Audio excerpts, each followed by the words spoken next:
السلام علیکم ورحمۃ اللہ وبرکاتہ۔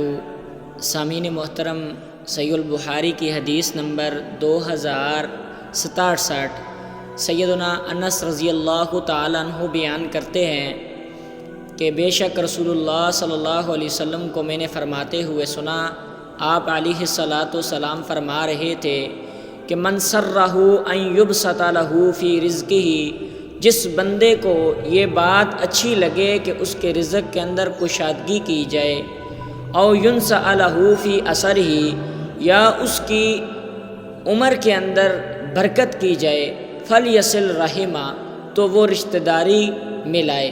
سامعین محترم، اللہ کے نبی صلی اللہ علیہ وسلم کے اس فرمان سے ہمیں یہ بات معلوم ہوتی ہے کہ ہم رشتہ داریوں کو ملائیں اور حسد کو ختم کریں، اور ساتھ ہی دو برکتیں بھی اللہ تعالی ہمیں عطا کریں گے۔